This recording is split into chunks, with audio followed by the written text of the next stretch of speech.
એક minute. Hello hello hello.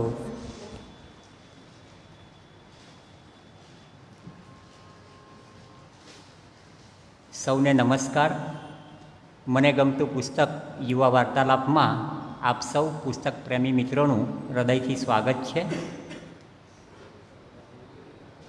આજ સવારથી નવસારીમાં ખૂબ જ વરસાદ પડી રહ્યો છે, એટલે આપ જોઈ શકો છો કે શ્રોતાઓની સંખ્યા પણ થોડી ઓછી છે, પણ જે પણ શ્રોતાઓ અહીં હાજર છે એટલે એ સંખ્યા ભલે ઓછી છે પણ આછી નથી. આપ સૌ પુસ્તક પ્રેમી છો એટલે આપ સૌનું સ્વાગત છે. આજની વક્તા પ્રિયંકા ભદૌરિયાનું આપણે સૌ જોરદાર તાળીઓથી સ્વાગત કરીએ. વેલકમ પ્રિયંકા. પ્રિયંકા આપણા માનસીબેન મહેતાની સ્ટુડન્ટ છે, એટલે પ્રિયંકાનો પરિચય તો માનસીબેન આપશે, પણ હું થોડીક બીજી વાત કરી દઉં કે હમણાં 13-14 દિવસ પહેલાં જ આપણે આ હોલની અંદર છેલ્લા 1 વર્ષના બાળ અને યુવા વક્તાઓનું અભિવાદન કર્યું. એટલે અને સ્કૂલ અને કોલેજનું પણ આ નવું શૈક્ષણિક વર્ષ શરૂ થયું. એટલે એ જ રીતે યુવા વાર્તાલાપ પણ 22 વર્ષ પૂર્ણ કરીને આજથી 23મા વર્ષમાં પ્રવેશે છે. તો એનો ખરેખર ખૂબ આનંદ છે. અને આ નવા વર્ષના પહેલાં જ યુવા વાર્તાલાપમાં પ્રિયંકાએ પુસ્તક પણ બહુ સરસ પસંદ કર્યું છે, ધ અલ્કેમિસ્ટ. પોલો કોએલો એના લેખક છે. આ પુસ્તક વિશે આપણે વાંચ્યું પણ હશે. અગાઉ બાળ વાર્તાલાપમાં કે બીજા કોઈ વાર્તાલાપમાં આના પર બોલાઈ પણ ચૂક્યું છે, પણ આ એટલું સરસ પુસ્તક છે. અને આમાં એવું હોય છે કે વક્તાએ એની રજૂઆત બદલાતી હોય છે. એટલે પ્રિયંકાને મેં કીધું કે આ તો બહુ જાણીતું છે, વંચાઈ ગયું છે, આના પર બોલાઈ પણ ગયું છે ભૂતકાળમાં, પણ કે ના, હું મારી રીતે મારા પર્સપેક્ટિવથી હું એના રજૂ કરીશ. એટલે પછી આપણે એને આ પુસ્તક પર બોલવા માટે હા પાડી. તો ખૂબ સુંદર પુસ્તક છે અને આપણે વધુમાં વધુ સમય વક્તાને આપીશું અને શ્રોતાઓને આપીશું. અને આપણે કોઈ ડિસ્ટર્બ ન થઈએ એટલા માટે આપણો મોબાઈલ આપણે સાયલન્ટ પર મૂકી દઈશું. તો હવે માનસીબેન આપ આવો અને કાર્યક્રમને આગળ ધપાવો. આભાર દીપકભાઈ. આજે આપણી સમક્ષ જે વક્તા ઉપસ્થિત છે એ વક્તાનું નામ છે પ્રિયંકા ભદૌરિયા. અને સૌપ્રથમ તો મને એ હર્ષની લાગણી અનુભવાઈ કે જ્યારે એક ટીચર સ્ટુડન્ટનો પરિચય આપે. એટલે પ્રિયંકા અમારા ડિપાર્ટમેન્ટની સ્ટુડન્ટ છે, ડિપાર્ટમેન્ટ ઓફ બાયોટેકનોલોજીમાં માઇક્રોબાયોલોજીની વિદ્યાર્થીની છે યુનિવર્સિટી ખાતે. પ્રિયંકાની વાત કરું ને તો છેલ્લા 2-3 વર્ષથી પ્રિયંકાને ઓળખું. ઘણીવાર એવું કહેવાય કે સરખા વિચાર ધરાવતા હોય ને એટલે ઓટોમેટિક એ લોકોને કુદરત મળાવી જ લઈએ. તો ધીરે ધીરે પ્રિયંકાનો પરિચય પણ એ જ રીતે મારો થયો કે એને પણ શોખ હતો વાંચનનો, એને પ્રવૃત્તિમાં જે શોખ, મને શોખ. અને ટીચર બધી પ્રવૃત્તિઓ માટે શોધતા જ હોય કે આજે કોઈ કાર્યક્રમ છે તો કોઈ ગીત ગાવાનું છે, ડાન્સ કરવાનો છે. તો એમ કરતાં કરતાં પ્રિયંકા અમને ભેટ તરીકે મળી. એટલે પ્રિયંકાની ખાસિયત તમને કહું તો એ ખૂબ સરસ ગાય છે. એટલે જો કદાચ આપણે એવું માનીએ કે એનો જો ટાઈમ પતી જાય જલ્દી, આમ તો નથી પતવાનો, પણ જો કદાચ પતી જાય અને પ્રશ્નોત્તરી જલ્દી સમેટાઈ જાય તો ચોક્કસ એને કહેજો કે કંઈ ગાય. ખૂબ સરસ કવિતા પણ બોલે છે અને ગાય પણ છે. એના શોખની વાત કરું તો એને વાંચન, રમતગમત, પ્રવાસ, ગરબા, સંગીત અને જેમ તમને વાત કરી એમ સ્ટેજ પર પરફોર્મન્સ આપવાના ખૂબ ગમે છે એને. એટલે પ્રિયંકાને આપણે વધાવી લઈએ. આગળ પુસ્તક વિશે વાત નથી કરતી કારણ કે પુસ્તકની સમીક્ષા કરવા માટે પ્રિયંકા આપણી સમક્ષ હાજર છે જ. પ્રિયંકાનું સ્વાગત કરવા માટે હું હર્ષાબેન ઘોઘારીને વિનંતી કરું કે આપ આગળ આવો. અને એક મહેશભાઈ નાયક તરફથી પુસ્તક, ભેટપત્ર અને લાઇબ્રેરી તરફથી એમ કરીને 2 પુસ્તક આજે આપને દેખાય છે. એ ભેટ તરીકે આપણે પ્રિયંકાને આપીએ છીએ.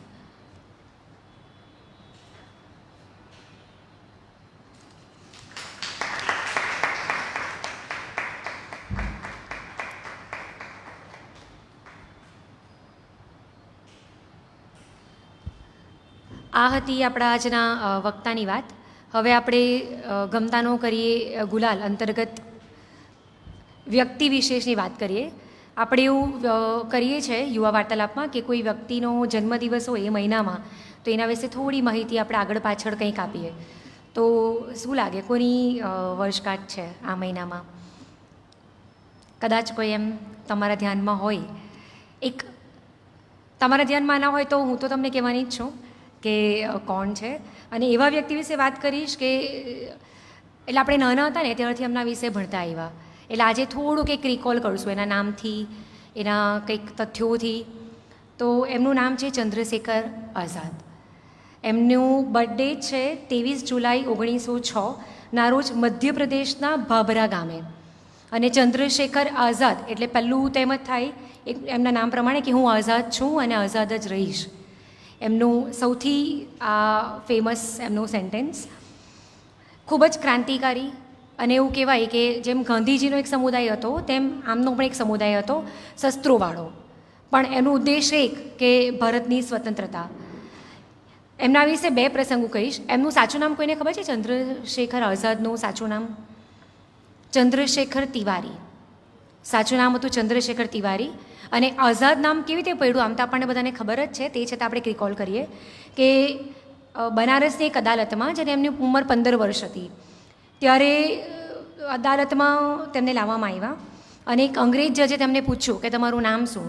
તો જવાબમાં એમણે જવાબ આપ્યો હતો કે મારું નામ આઝાદ. પિતાનું નામ પૂછવામાં આવ્યું તો જવાબ મળ્યો સ્વતંત્રતા. અને રહેવાનું સ્થળ પૂછ્યું તો કીધું કે જેલ. ત્યાર પછી આપણે ચંદ્રશેખરને ચંદ્રશેખર આઝાદ તરીકે આપણે ઓળખીએ છીએ એમને. અને એમણે કહ્યું હતું કે આખી જિંદગી હું જીવું ત્યાં સુધી અંગ્રેજોના હાથમાં ક્યારે પણ જીવતો તો નહીં જ આવું, એ એમણે વાયદો પૂરો કર્યો હતો. અને બીજો ઇન્સિડન્ટ કે જે વાયદો પૂરો કર્યો હતો એ 27 ફેબ્રુઆરી 1931 આલ્ફ્રેડ પાર્ક, ઇલાહાબાદ. એમની ચળવળના લીધે અંગ્રેજ સરકારની એમના પર નજર તો હતી જ, અને કોઈકે જાણકારી આપી કે આજે આલ્ફ્રેડ પાર્કમાં કંઈક સભા જેવું છે, એટલે ત્યાં પોલીસનો ઘેરાવ થયો, ફાયરિંગ થયું. અને એમના સુખદેવ એમના સાથીદારને બચાવવા માટે એમણે બધાને ત્યાંથી રવાના કરી દીધા અને પોતાની બંદૂકમાં એક ગોળી રાખી મૂકી. અને લાસ્ટમાં જ્યારે એમને લાગ્યું કે કદાચ આમ અંગ્રેજ સરકાર આવી પડે એમ છે, એટલે એમણે છેલ્લી ગોળી પોતાના મસ્તક પર આપી દીધી હતી, કુરબાની આપી દીધી હતી. અને એમણે પોતાનો સંકલ્પ નિભાવ્યો હતો કે બ્રિટિશ કદી પણ મને જીવતો નહીં પકડે. એટલે આ વિચારધારા એમણે પોતાના છેલ્લા શ્વાસ સુધી નિભાવી હતી. આ તો એમનો એક સાચો દેશપ્રેમ કે જે વ્યક્તિ પોતાનું બધું ભૂલીને સમાજ અને રાષ્ટ્ર માટે જીવવાનું પસંદ કરે. અને હજી એમના વિશે એક સરસ વાત કહું કે એમનો ફોટો તમે જોયો હોય ને તો ફોટો તમે જોયો છે કેવો છે, હંમેશા મૂછ પર એક હાથ હોય ને એ રીતે હંમેશા એમનો ફોટો હોય. તો એ ફોટો એવું કહેવા માંગે, એક તો શૈલી એમની ખાસ કે એમનું નામ લઈને એટલે આપણને એમનો પોઝ યાદ આવે જ. તો એ ખાસ એટલા માટે કહી કે અંગ્રેજો સામેનો મારો વિરોધ છે અને હું એનાથી ભયમુક્ત છું. એક સાહસ અને જુસ્સાનો સંદેશ. હું આઝાદ છું અને માતૃભૂમિ માટે મારો જીવ પણ ત્યજી શકું છું. આ એમનો સંદેશ હતો. હવે આપણે પુસ્તકની સમીક્ષા ચાલુ કરીએ. આપનો ખૂબ ખૂબ આભાર. પ્રિયંકાબેન આપ આવો અને સમીક્ષા ચાલુ કરો.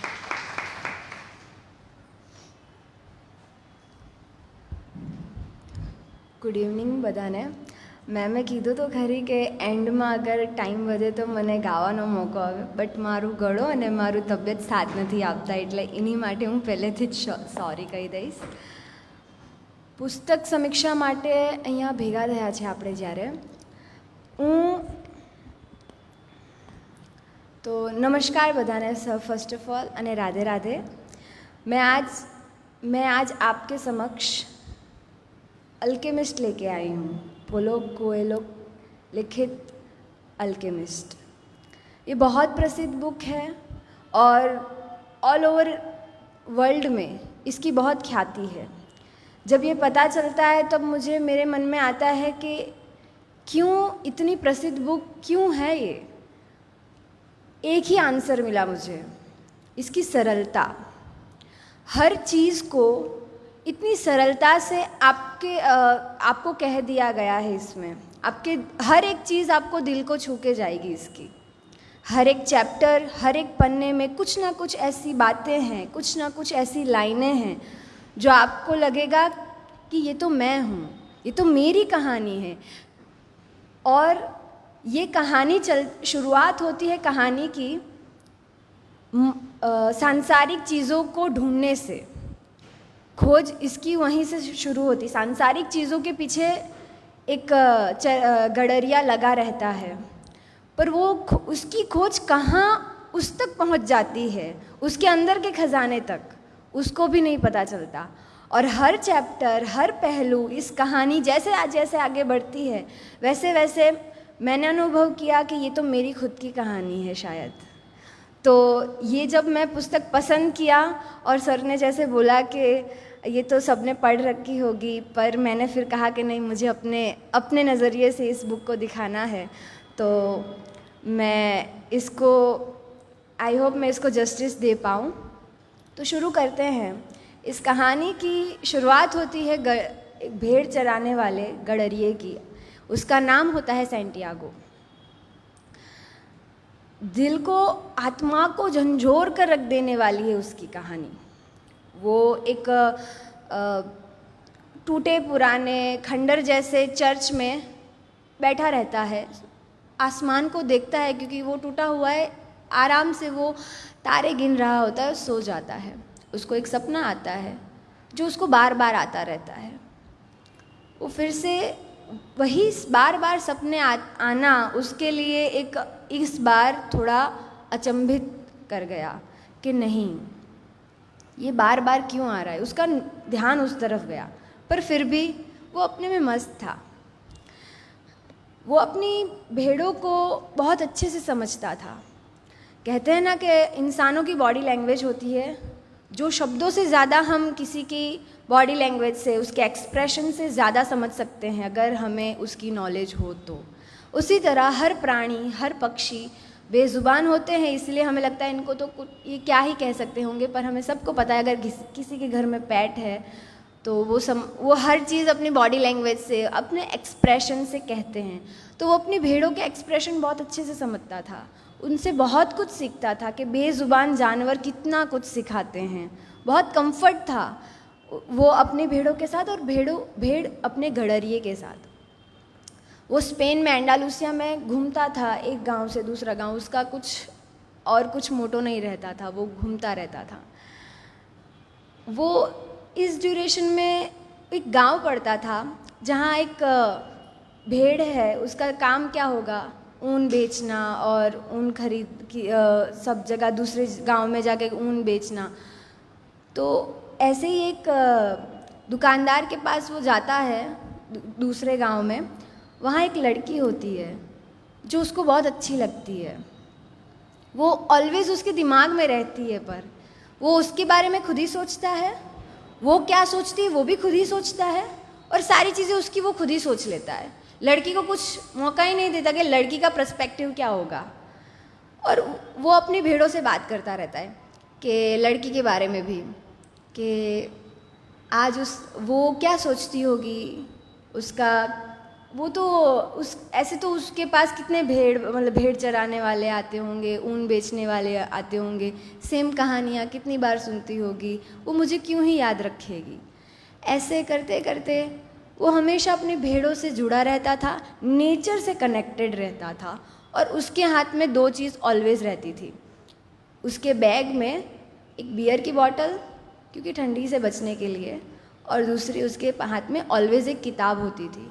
क्या करता था वो, जब भी कोई गांव जाता या कहीं रेस्ट करने बैठता तो एक किताब के बदले वो दूसरी किताब ले लेता, उसको ख़त्म करता, और फिर ऐसे ही उसका जीवन चलता गया।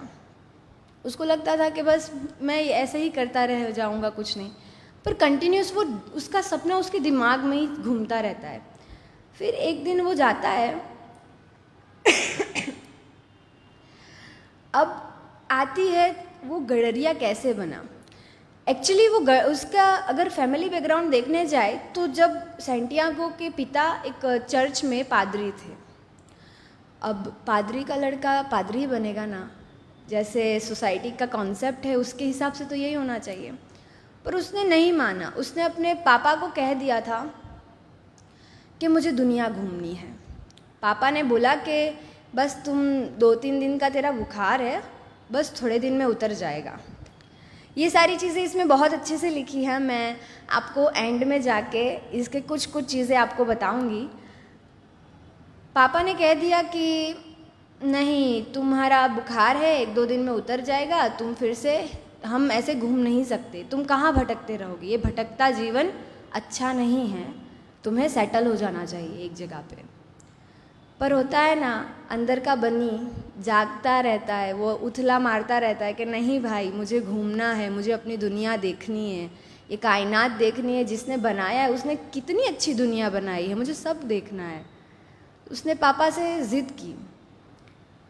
पापा ने 2-3 बार उसको समझाने की कोशिश की, पर जब पापा को लगा नहीं, इसका ये ऐसे ही नहीं बोल रहा कि हवा में तीर नहीं छोड़ रहा, इसकी ज़िद नहीं है ये, इसकी इच्छा शक्ति अंदर से इसकी आवाज़ कह रही है कि नहीं, मैं एक जगह पे नहीं ठहर सकता, मैं नहीं बना इस चीज़ के लिए। फिर पापा ने कुछ चीज़ें उसको, मतलब उसको कुछ पैसे दे दिए और उसको छोड़ दिया, स्वतंत्रता दे दी। अब तुम्हें जो करना हो करो, तुम्हें गडरिया बनना है, भेड़ चराने हैं, घूमना है, जाओ। तुम्हें लाइफ से यही चाहिए कि एक जगह हर दुनिया का कोना कोना देखना है, तुम जो करना चाहते हो उसे देख सकते हो, तो जाओ। वो सेटिस्फाई था, क्योंकि उसका गोल, उसको लगता था कि इतना ही है, दुनिया में ऐसे ही घूम सकता हूँ।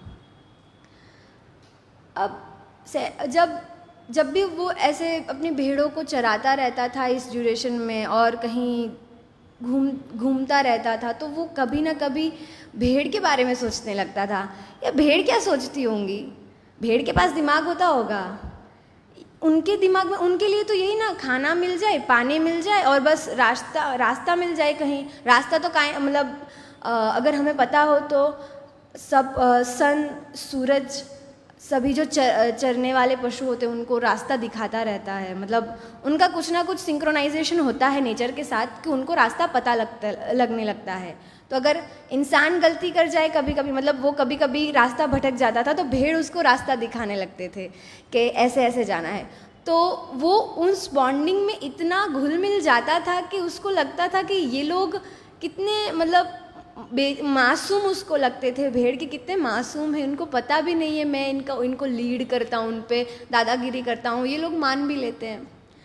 उसकी ऐसी चीज़ें चलती वो एक गांव पहुँचता है, और वो टेरिफा नाम के एक गांव में रुकता है।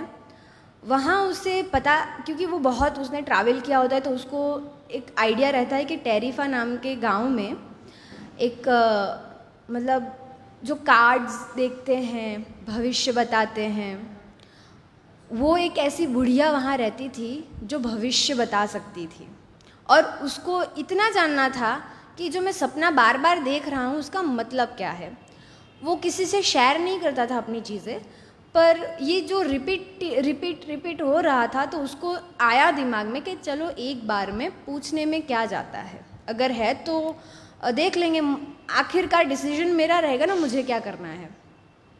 वो जाता है, उस बुढ़िया के पास बैठता है, और वो उसको सिर्फ जब पहली नज़र उसकी पड़ती है सैंटियागो पे, ये गडरिया पे, तो वो बस उसको घूरती रहती है।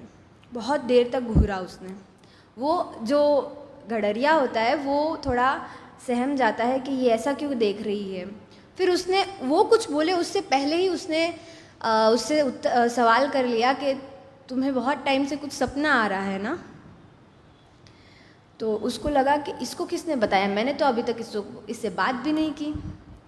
फिर वो थोड़ा असहज हो जाता है, अनकंफर्टेबल फील करता है। फिर भी उसको अब मन नहीं करता कि मैं इसके सामने कुछ बोलूं, पर वो होता है ना कि उसकी डेस्टिनी वो खुद हमें पहुंचा देता है, अपनी डेस्टिनी। वो सब कुछ कर रहा है, हम नहीं कर रहे। तो वो बैठा रहा वहाँ पे, वो नहीं चाहता था कुछ भी बताना, पर फिर भी अपने आप वो सारी चीज़ें उसके मुंह से निकलती गई। उसने उसको बता दिया कि हाँ, ऐसा मुझे खजाने के बारे में सपना आ रहा है कि मिस्र के पिरामिडों के पार मुझे खजाना मिलेगा। अब खजाने की बात आती है तो सबको लगता है कि अगर मैं किसी से शेयर कर दूंगा तो उसके मन में सामने वाला लालच करेगा और मेरे से कुछ मांगेगा, ऑफ कोर्स। तो जब ये बात जब वो कार्ड रीडर को बताई उसने, तो उसने कहा कि ठीक है, मैं तुझे बताती हूँ कि तुम्हें क्या करना चाहिए, पर बदले में तुम्हें अपने खजाने का एक हिस्सा मुझे देना होगा। उसके मन में था ही कि ये बुढ़िया तो लालची ही है, इसको कुछ ना कुछ तो चाहिए होगा। अब वो जब उसने जो कार्ड रीडर थी उसने कुछ ज़्यादा कुछ बताया नहीं, उसने यही बताया कि हाँ तुम्हें कुछ सपना आ रहा है, ये संकेत है भगवान का, ऊपर वाले का, कायनात की रूह का संकेत है ये तुम्हें कि तुम्हें अपने सपनों के पीछे जाना चाहिए। उसने सिर्फ इतना बताया कि मिस्र के पहाड़ में तुम जाओ, तुम्हें वहाँ खजाना ज़रूर मिलेगा।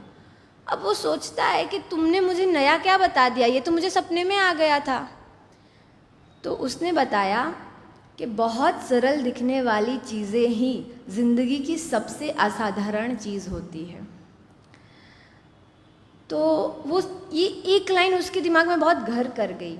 वो जैसे सपनों पर विश्वास उसको नहीं था, पर वो जब उसकी साथ कन्वर्सेशन करते करते उसको रियलाइज़ कुछ अंदाज़ा लगने लगा कि हाँ मुझे बिलीव करना चाहिए इस पे। फिर वहाँ से वो जैसे तैसे निकला और फिर वो एक चाय की टपरी पे बैठ गया। वहाँ उसे अचानक एक बूढ़ा आदमी मिलता है जो बहुत इंटरेस्टिंग पार्ट रखता है इस पूरी स्टोरी में। वो बैठता है, उसके पास एक किताब होती है जो वो पढ़ रहा होता है। उसकी एक ही पन्ने को वो बार बार पढ़े जा रहा है और वो खुद असमंजस में, क्योंकि वो बुक रीडर है और अगर हमें एक ही जगह पे हम स्टक हो जाते हैं, कितने चिड़चिड़े हो जाते हैं। वो बार बार एक ही चीज़ पे स्टक हो गया है, एक जगह पे बुक पढ़ते पढ़ते, तो वो चिड़चिड़ा हो गया है, इरिटेट हो रहा है। उतने में वो बूढ़ा आदमी आके बैठ जाता है, उससे क्वेश्चन करने लगता है। अब आप समझो, आप इरिटेट हो रहे हो, आपको कोई बार बार ऐसे ऐसे सवाल कर रहा है तो आप इरिटेट होगे ना। वो एकदम इरिटेट हो गया, उसको निगलेक्ट कर रहा है, इग्नोर कर रहा है बूढ़े आदमी को। फिर उसने क्या किया, अटेंशन तो दे नहीं रहा गडरिया, तो उसने बुक ले ली उससे और फिर खुद पढ़ने लगा और ऐसा बिहेव करने लगा कि उसको पता है ये बुक के बारे में सब कुछ। तो गडरिया ऐसा देखने लगा कि ये क्या है, मतलब एक तो बिना मेरी मर्ज़ी के आपने मेरी किताब ले ली और मुझे अब मेरे को बेवकूफ़ फील करवा रहे हो कि मुझे कुछ नहीं पता, आपको बहुत पता है। तो उसने कुछ नहीं कहा, भाई बूढ़ा आदमी है, ओल्ड एज है, एक रिस्पेक्ट होती है अपनी। फिर वो उसके साथ बातें करना चाहता था। बहुत टाइम से वो इसको इग्नोर मारे जा रहा है। बहुत टाइम हुआ पर वो कुछ रिप्लाई नहीं दे रहा, कुछ ना कुछ शॉर्ट आंसर दे के उसको बस बात ख़त्म करनी है, मेरे को बात नहीं करनी, ऐसा वो उनको बता रहा था। पर बूढ़े आदमी ने खुद ही से स्टार्ट कर दी बातें। और जब बूढ़े आदमी ने उससे कुछ ऐसी बातें कही जिससे वो एकदम से अचंभित हो गया। अब इधर उसको लगने लगा कि ये वो कार्ड रीडर के साथ का हस्बैंड है, उसने तो मेरे से पैसे ऐंठ लिए, अब ये मेरे से पैसे ऐंठेगा। इसको मतलब उन दोनों की मिली भगत है। अब इसको पता चल गया कि मैं खजाने के पास जाने वाला हूँ, मुझे खजाना मिलने वाला है, तो ये भी अपना हिस्सा लेके बेसिकली मुझे चूना लगाने वाले हैं। पर उन दोनों के बीच में कुछ नहीं था, दे आर कम्प्लीटली डिफरेंट। अब ये बूढ़ा आदमी उससे बातें करने लगा और वो जिप्सी के उसमें था, उसका चाइल्डहुड ट्रॉमा उसको याद आने लगा कि उसको उस एरिया में जो भी चीज़ें हो रही थी कहीं ना कहीं उसके बचपन से जुड़ी हुई थी। क्योंकि अरब देश में जो वो जहाँ का था गडरिया, वहाँ स्पेन में अरब लोगों ने बहुत बार हमला किया हुआ था, तो वो सारी चीज़ें उसको याद आने लगी। तो वहाँ के लोगों पे उसका बेसिकली ट्रस्ट नहीं था, इसलिए वो सब पे डाउट कर रहा था, कोई भी उससे बात करने की कोशिश करे या कुछ भी। पर जब ये बूढ़ा आदमी आया तो उसने ऐसा कह दिया कि मैं यहाँ का राजा हूँ, मैं कहीं का राजा हूँ। वो एकदम बहुत ख़राब हालत में उसके पास आया और वो अपने आप को राजा कह रहा है, वो कैसे मान ले कि वो राजा है। फिर उसने बहुत डाउट किया कि आप कैसे राजा हो। फिर वो अपने करिश्मे बताने लगा कि मैं जहाँ मन का द्वंद्व चलता है, जिसके मन में मन के द्वंद्व चलते हैं, और अगर सच में वो चाहता है अपनी मंजिल तक पहुँचना, अगर उसका मन साफ है तो मैं उसकी मदद करने के लिए अपने आप आ जाता हूँ, मुझे बुलाने की ज़रूरत नहीं पड़ती। उसकी कुछ कुछ लाइनें उस गडरिये के दिमाग को ऐसे पॉज कर गई, उसको सोचने तक का टाइम नहीं मिला कि मैं क्या प्रोसेस करके उनको जवाब दूँ। अब वो ऐसे ही उनके साथ कन्वर्सेशन स्टार्ट हुई। अब उन्होंने कहा, बहुत ही इम्पॉर्टेंट है ये कन्वर्सेशन, मैं शायद पूरा बता ना पाऊँगी आपको, कि लोग अपनी नियति का चयन खुद नहीं कर पाते। हर कोई दुनिया के सबसे बड़े झूठ में विश्वास करता है। ये ऐसी ऐसी लाइनें उसको बूढ़े आदमी ने बताई कि वो बस सोचता रह गया कि उसने ऐसी लाइनें किताबें में भी नहीं पढ़ी, तो ये कौन आदमी है। उसको बहुत उत्सुकता बढ़ गई उसकी कि मुझे जानना है ये आदमी कौन है। थोड़े टाइम के बाद उस आदमी ने उसे 2 पत्थर दिए, जिनका नाम उनका 2 नाम भी था, मैं भूल रही हूँ। 2 नाम, एक पत्थर दिए जो कलरफुल पत्थर थे, जो सिंबल थे यूनिवर्सल सिग्नल को समझने के लिए, कि यूनिवर्स, उसका कहना ये था कि यूनिवर्स हमें सिग्नल देता है, ये ब्रह्मांड हमें हमारी मदद करता है हर स्टेप पे, बस हमें उसे समझने की ताकत चाहिए। उसने उसको इतना कहा और 2 पत्थर दिए और उसको कहा, जब भी तुम अपने मिश्र तक पहुंचने की जर्नी में जब भी तुम्हें लगे कि मैं डिसीजन मेकिंग नहीं कर पा रहा, मैं डिसीजन नहीं ले पा रहा, मैं कंफ्यूज हूँ, तो बस इन पत्थरों को निकालना और इतने सरलता से सवाल करना कि उसका आंसर हाँ में या तो ना में हो, तो तुम्हें ये पत्थर बहुत आसानी से और अच्छे से क्लियरली जवाब देंगे। अब उसने वो पत्थर रख लिए। अब उसके मन में था ही कि आप बदले में कुछ तो मांगोगे ही। उन्होंने कहा कि उसने कहा, क्योंकि कार्ड रीडर को पहले से एक हिस्सा देने का वादा तो कर चुका था, तो इनको सामने से बोल दिया, कोई नहीं, आपको दूसरा हिस्सा मैं दे दूँगा। उन्होंने बहुत अच्छी लाइन कही कि जो तुम्हारे पास अभी है ही नहीं, उसको देने का वादा तुम कैसे कर सकते हो। अब ये तो फिर उन्होंने गडरी ने कहा, पूछा कि तो फिर आपको क्या चाहिए। तो उन्होंने कहा, तुम्हारे पास भेड़ें हैं, बराबर, तो तुम मुझे अपनी भेड़ें दे दो, मैं भेड़ें खरीद रहा हूँ तुमसे, और बदले में मैं तुम्हें पैसे दूंगा जो तुम्हें तुम्हारी जर्नी के लिए तुम्हें मदद करेगी। अब तुम ही सोचो, उसको जब भेड़ मांगा तो उसको लगा कि मेरे दिल का एक टुकड़ा मांग लिया किसी ने, क्योंकि उसने उसकी जर्नी, उसकी सारी चीज़ें भेड़ों से जुड़ी हुई थी। जो कुछ भी सीखा, जो कुछ भी घूमा देखा, जितनी दुनिया देखी थी भेड़ों के साथ देखी थी। अब वो एक ज़िंदगी के पहलू में आके उसको कोई ले जाए तो वो बहुत उसके लिए पेनफुल था, पर फिर वो बहुत सोचा, उसने बहुत टाइम लिया उसमें, एंड फिर उसने डिसाइड कर लिया कि हाँ मैं दे दूँगा। बूढ़े आदमी ने एक लाइन बोली थी कि जब जब आप किसी चीज़ को शिद्दत से चाहते हो ना, ये मैं फ़िल्म की लाइन नहीं बोल रही, इसमें बाकायदा लिखी हुई लाइन है। मैं खुद शॉक हो गई थी जब ये लाइन मैंने इसमें पढ़ी थी। मुझे खुद को लगा कि कायनात मेरे साथ खेल खेल रहा है। ये खुद बुक मेरे तक आई है और ये मैं पढ़ रही हूँ कि जब जब किसी चीज़ को आप शिद्दत से चाहते हो, पाने की कोशिश करते हो, तो कायनात मिलकर आपकी मदद करता है। और ये लाइन जब मैंने पढ़ी तब मुझे यस ओम शांति ओम याद आई कि शायद उन्होंने यहीं से उठाई होगी ये लाइन। और ये लाइन जितनी मुझ पर असर करी, शायद उतना ही गडरिये के दिमाग में भी असर कर गई होगी। वो फिर चल पड़ा, उसने फिर ज़्यादा सोचा नहीं, उसने अपनी भेड़ें बेच दी।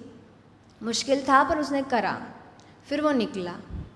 जब उनकी कन्वर्सेशन के बिटवीन जो बूढ़ा आदमी था जब वो जो उनके दो रत्न जो निकाल के दे रहा था, उस टाइम पे उन्होंने एकदम से चमकता हुआ कुछ उसकी गडरिया की आँख में एकदम से एक चमक आई। तो वो ज़्यादा देख नहीं पाया, पर वो शायद सोने का कुछ कवच था जिसको उन्होंने ढक के रखा था। फिर वो जो बूढ़ा आदमी था वो उनके बीच नियति के बारे में बात हुई, कायनात की रूह की बारे में बात हुई। फिर सेंटियागो ने, मतलब जो गडरिया था, उसने बहुत डीप थिंकिंग की डेस्टिनी के सामने, कंफर्ट जोन को छोड़ने के लिए हर चीज़ की उसने डीप थिंकिंग की। जैसे हम करते हैं ओवर थिंकिंग और डीप थिंकिंग में सिर्फ इतना सा फ़र्क है, ओवर थिंकिंग हमें वर्स्ट से वर्स्ट सिनारियो लेके जाती है और डीप थिंकिंग हमें डीप थिंकिंग जब यूनिवर्स हमारे साथ कनेक्ट हो जाता है, प्योर इंटेंशन हमारे साथ, प्योर एनर्जीज कनेक्ट हो जाती हैं, तो हम हर चीज़ की डेप्थ में जाने के लिए बहुत सारे सवाल करते करते डेप्थ में जाते हैं। तो वो ऐसे बहुत सारे सवाल उसके मन में थे। फिर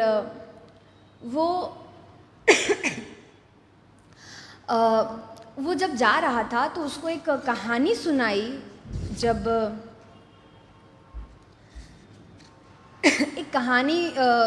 वो जा रहा था तो उसको एक कहानी सुनाई बूढ़े आदमी ने, कि एक बार एक लड़के को एक बहुत प्रसिद्ध एक लड़के को कहा गया कि उसके पापा ने कहा कि तुम इधर से कहीं दूर एक बहुत महान संत है उसके पास जाओ और वो तुम्हें ज़िंदगी में खुश कैसे रहते हैं, ज़िंदगी का मज़ा कैसे लेते हैं, वो सिखाएंगे। अब उसने सोचा कि ठीक है, पापा बोल रहे तो चले जाते हैं। वो गए और काफ़ी टाइम उसने बहुत ट्रैवल किया, बीच में इतना कुछ आया, बहुत जैसे तैसे पहुंच गया वो संत के पास। वहाँ जाके देखा तो बहुत कुछ खास नहीं लगा उसे। फिर उन्होंने क्वेश्चन किया, मतलब जब वो लड़का जाता है वो महान संत के पास तो पूछते हैं कि आप मुझे बताइए कि ज़िंदगी को अच्छे से कैसे जिया जा सकता है। अब उन्होंने कहा कि हाँ ठीक है, मैं तुम्हें ये बता तो देता हूँ, लेकिन उससे पहले आप एक काम करो, मैं आपको एक चम्मच देता हूँ, उसमें तेल रखा होगा और उस चम्मच को आपको अपने हाथ में रखना है और मेरा ये जो महल है उसको एक चक्कर लगा के आना है। ध्यान रखना है, आपको सारी चीज़ें देखनी भी है और एक बूंद नीचे तेल का गिरना भी नहीं चाहिए। तो फिर उसने ये टास्क लिया, तो वो ये कंप्लीट करने के लिए वो फटाफट चला गया कि उसको जानना था कि भाई सुख का रहस्य क्या है, मतलब हम सुख ही कैसे रह सकते हैं। फिर वो जाता है, उसने पूरा एक चक्कर काटा और जल्दी से आ गया संत के पास। कहता है कि हाँ मेरा एक चक्कर ख़त्म हो गया, देखो एक भी इतना सा भी तेल नहीं गिरा। तो संत ने कहा अरे वाह, ये तो बड़ी अच्छी बात है, पर ये बताओ क्या आपने मेरे जो बाग में जो वो झरोखा था वहाँ तरह तरह के पक्षियाँ थे, वहाँ बहुत कुछ अच्छे अच्छे फ्लावर्स थे, वो देखे, इतनी वैरायटी देखी। मेरा पूरा जो उद्यान था वो सबसे मतलब पॉइंट ऑफ अट्रैक्शन है पूरे महल का, वो देखा आपने? अब वो बोलता है कि नहीं, ये सब तो मैंने नहीं देखा। तो फिर बोलते हैं कि जाओ अब इस बार वो भी देखना और साथ में ये भी संभालना। अब वो लड़का जाता है दूसरी बार, उसने देखा कि हाँ वो संभाल भी रहा है और वो सारी चीज़ें देखता आ रहा है। अब वो जब ऐसा करके आया तब उन्होंने एक सलाह दी कि सुख का रहस्य यह है कि दुनिया के सारे आश्चर्यों को देखो और चम्मच में रखी तेल की बूंद को भी कभी मत भूलो। मतलब life is all about balance. हमारी लाइफ में वो तेल भरा चम्मच नहीं संभालना, हमें हमारी वर्क लाइफ, पर्सनल लाइफ में हमारा खुद का टाइम भी, फैमिली टाइम, सारी हमारी हॉबीज़ के लिए टाइम, ये सारी टाइम को हमें बैलेंस करना है, तभी हम चल सकते हैं। क्योंकि लाइफ हमें एक्सक्यूज़ देने से मना करती है और हमें हमारे पास टाइम नहीं है एक्सक्यूज़ेस का। फिर ये लाइन कह के उसको विदा कर दिया।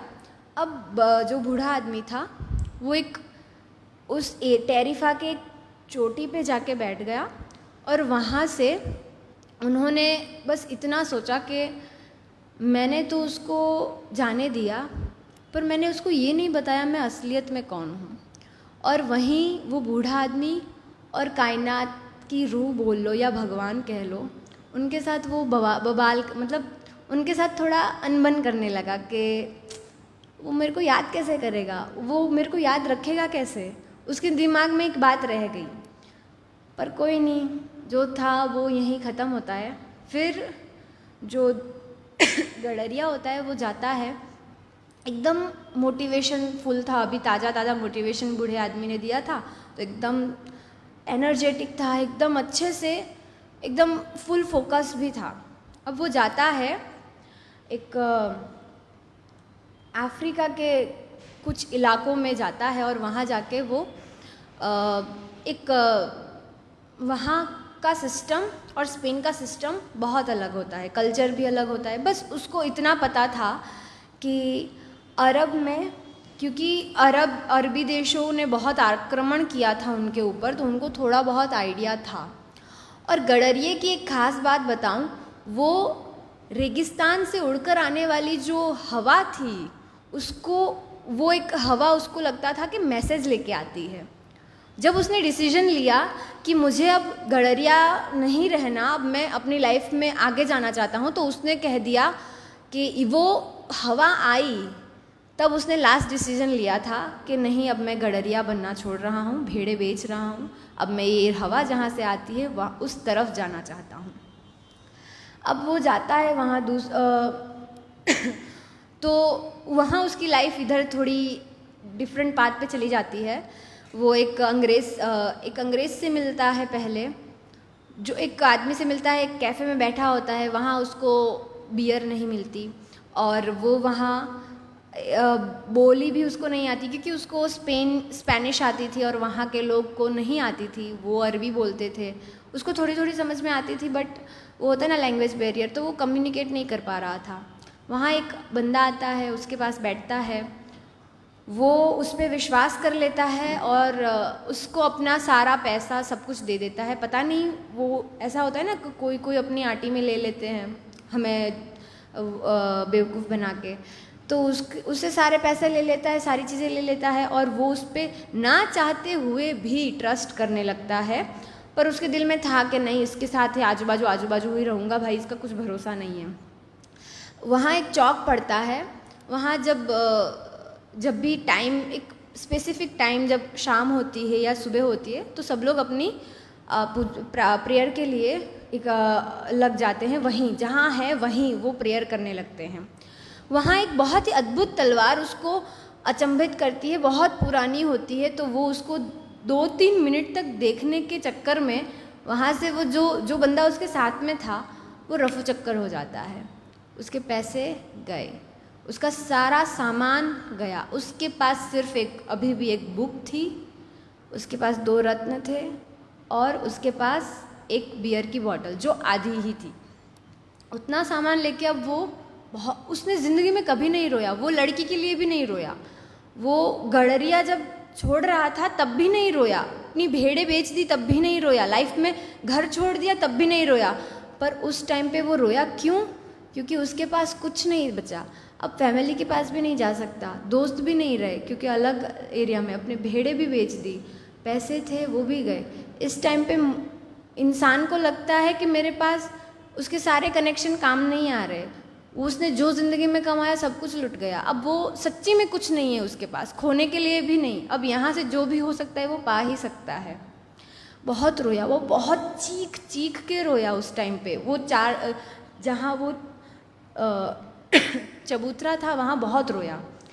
अब वो सुबह थका हारा सुबह गया, उसके पास खाने के भी पैसे नहीं थे। वो एक क्रिस्टल की दुकान पे जाता है, वहाँ उसको क्रिस्टल की दुकान पे जो मालिक होता है वो उसको घूरता है पहले। वो बोलता है कि मैं आपका कुछ काम कर देता हूँ, बदले में आप मुझे कुछ खाने को दे दो। अब वो कुछ बोलता नहीं है, उसने रिस्पांस नहीं दिया तो वो गडरिया खुद ही लग जाता है साफ़ सफाई करने में। और फिर जब दोपहर का टाइम होता है तो वो बोलता है, जो दुकानदार होता है, कि आपको कुछ साफ़ सफाई करने की ज़रूरत नहीं थी, हमारे यहाँ खाना देना पुण्य का काम होता है, अगर आप कुछ नहीं करते तो भी मैं आपको खाना खिला देता। तो वो सोचता है कि पहले नहीं बोल सकता था। एंड देन अब वो जाता है कैफ़े में, उन्होंने एक सैंडविच खाया और वो किया। अब वो कहता है कि मेरे साथ ऐसा ऐसा हो गया, अब मैं आपकी दुकान में काम कर सकता हूँ, मेरे कुछ मतलब उसको लगता है अब मैं वापस ही जा सकता हूँ, अब तो मैं क्या ही जाऊँगा, मिस्र के पहाड़ों में वाला खजाना का सपना सपना है, रहने दो, मुझे नहीं जाना। अब वो इधर गिव अप करने के फुल मूड में है। उसके साथ जो अभी जो क्रिस्टल वाले की दुकानदार है, उसकी थोड़ी स्टोरी कह देती हूँ। वो एक ऐसा बंदा है जो उनके मज़हब में मक्का जाना is the greatest thing in the life. Mecca गए तो आपका मतलब उद्धार हो गया। उसके घर के आजू जो जहाँ रहता था वहाँ के आसपास से ही बहुत सारे लोग मक्का जाते थे, उससे गरीब लोग भी जाते थे, उससे अमीर भी जाते थे, पर वो सिर्फ सपने में ही जाता था और उसी में खुश था, क्योंकि उसने अपना कंफर्ट जोन बना लिया था दिमाग में कि भाई वो जा सकता है, पर वो क्योंकि उसने खुद ने मान लिया है कि मुझे वो, अगर मैंने वो सपना पूरा कर लिया तो मेरे पास जीने की वजह नहीं बचेगी, तो वो उस वजह से अपना मतलब अपने दिमाग में ही वो सारी चीज़ें रखता है, वो कभी मक्का नहीं जाता। तो अब खुद ही सोचो, जो खुद अपना सपना पूरा नहीं कर पाया वो आपको क्या सलाह देगा। उसने उसको भी कहा दिया कि हाँ भाई देख, ये सारी चीज़ें देखने सुनने में अच्छी लगती हैं, मिस्र के पहाड़ों में जाने वाले बहुत आए, खजाने ढूंढने वाले बहुत आए, कुछ होता नहीं है ये सारी चीज़ें। वो ऑलरेडी दुखी है, उसको डिमोटिवेशन के लिए अभी कुछ ज़रूरत ज़्यादा थी नहीं, वो ऑलरेडी डिमोटिवेटेड है। पर उसने कहा कि अब मुझे इतना काम अपनी दुकान में करने दो कि जिससे मैं कुछ पैसे इकट्ठा करूं और मैं जा सकूं अपने घर वापस, और मैं अपना जो काम कर रहा था उसको मैं वापस से कर सकूं। देन वो जाता है, उसकी दुकान में काम करता है। वो बहुत इनोवेटिव माइंड वाला होता है क्योंकि यंग था और वो अपनी फुल एनर्जी से काम करता है। उसने थोड़ा कैलकुलेशन भी किया, अगर मैं उसका धंधा कितना बढ़ाया जाए, क्योंकि जितना धंधा बढ़ेगा पैसे ज़्यादा आएंगे, कमीशन ज़्यादा मिलेगा, तो जल्दी से जल्दी पैसे इकट्ठा होंगे और मैं जल्दी घर जा पाऊँगा। तो धीरे धीरे उसने सोचा कि क्रिस्टल की दुकान को बढ़ाया जाए तो क्रिस्टल के बर्तनों में चाय बेची जाए। ये उसको उधर से आया कि जब उसने एक नीचे से, क्योंकि उसकी पहाड़ की चोटी पे पहली दुकान थी, तो जो नीचे से आने वाले लोग थे वो थके हारे आते थे तो उसी की दुकान पे बैठ जाते थे।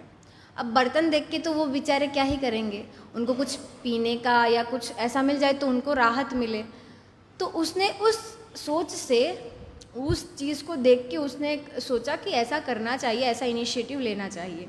अब जो दुकानदार था वो कहता है कि भाई ऑलरेडी मेरी दुकान जैसी चल रही है वैसी बढ़िया है, तू आ गया तो थोड़ा बढ़ रहा है धंधा, अब मुझे और नहीं बढ़ाना, क्योंकि फिर तू थोड़े दिन का मेहमान है, तू चला जाएगा, फिर मैं क्या करूँगा, मेरे से तो नहीं हो पाएगा इतना कुछ। तो वो क्रिस्टल की दुकानदार का एक कंफर्ट जोन बन चुका था जो वो किसी भी हद तक तोड़ना नहीं चाहता था। पर ये बंदा था एक्सपेरिमेंटल, उसने जैसे तैसे हाँ बुलवा ली। पर इधर उनकी कन्वर्सेशन बहुत ब्यूटीफुल होती है। आप लोग जब किताब पढ़िएगा तो आपको समझ में आएगा, बहुत अच्छी कन्वर्सेशन होती है उन दोनों के बीच में, खुद की लाइफ के बारे में। अब जब उसको मंजूरी मिल गई क्रिस्टल की बर्तनों में चाय पीने के लिए, तो इधर दो फ़ायदे हुए। चाय बेचने का ये कॉन्सेप्ट एरिया में सभी लोगों ने अडेप्ट कर लिया, क्योंकि इनिशिएटिव इन्होंने लिया था, तो ये ज़्यादा फेमस हो गए। और दूसरी बात, वो जो क्रिस्टल के बर्तन में चाय बेचने का कॉन्सेप्ट सब लोगों ने वहाँ के टूरिस्ट प्लेसेस में जो टूरिस्ट आते थे उन्होंने अपने घर के लिए भी करने लगे कि भाई हम भी अपने घर में ऐसा ही कॉन्सेप्ट रखेंगे। उसके बाद अब लड़के ने बहुत शिद्दत से काम किया, बहुत अच्छे से काम किया और काफ़ी टाइम तक उसने लगन से काम करते करते एक दिन आया कि उसके पास अच्छे खासे पैसे हो गए और अब वो फाइनली मॉर्निंग में उठता है, अपना जो उसका रहता है साफ़ सफाई की, चाय वाय पी, और अब देखता है उसने इस ड्यूरेशन में ना पूरे लगन से काम करने में इतना व्यस्त हो गया था कि उसने ये नहीं सोचा कि मैं जब इधर काम करने आया था तो मेरे पास सिर्फ एक थैला, एक बॉटल बची थी जिसमें आधी बियर थी और एक 2 पत्थर थे और कुछ नहीं था। मैं तो हार चुका था, पर अब मेरे पास वजह है जाने की, मेरे पास पैसे हैं घर लौटने की। अब उसके पास इतने पैसे हो गए थे कि वो डबल भेड़ें खरीद सकता था, 2 गुना जितनी थी उससे ज़्यादा। पर अब वहाँ वो हिचकिचाता है, अभी कुछ नहीं करता, सोचता नहीं है, पर उसको लगता है कि मैं इतनी दूर इतना कुछ सब बेच के क्या करने आया हूँ। फिर अपने मन को समझा लेता है कि शायद मेरा खजाना यही है कि मैं 2 गुना भेड़ खरीद सकूं और फिर अपना जीवन जी सकूं। वो इसको अपना खजाना मान ही चुका था। तब पीछे से दुकानदार आता है और कहता है कि जा रहे हो? कहता है कि हाँ बस अब आपसे ही मिलने आ रहा था। वो कुछ बोलता है, कुछ तो लाइन बोलता है और फिर बदले में दुकानदार कहता है कि हाँ मुझे पता है कि यहाँ से निकलने के बाद तुम गडरिया तो नहीं बनने वाले फिर से, क्योंकि गडरिया बनने के लिए तुम निकले भी नहीं थे। अब ये बात उसको लगा कि ये बात मेरी मुंह की बात इन्होंने कैसे कह दी। वो मुस्कुराया और बस इतना ही बोल पाया कि आपको किसने कहा, बस तुम्हारे साथ इतना रह के तो इतना तो आइडिया लग ही चुका था। अब उन्होंने रास्ता दिखाया कि इधर से दोपहर को इतने बजे एक काफ़िला जाने वाला है जो मिस्र की तरफ जाने वाला है, रेगिस्तान की तरफ। तुम चाहो तो उनको ज्वाइन कर सकते हो। अब वो उसके पास पैसे वैसे सब इकट्ठा हो चुके थे, वो तैयार हो चुका था मेंटली। उसने पहला एक ऊँट खरीदा एंड और वो उसको एक दोस्त मिल जाता है इसी ड्यूरेशन में।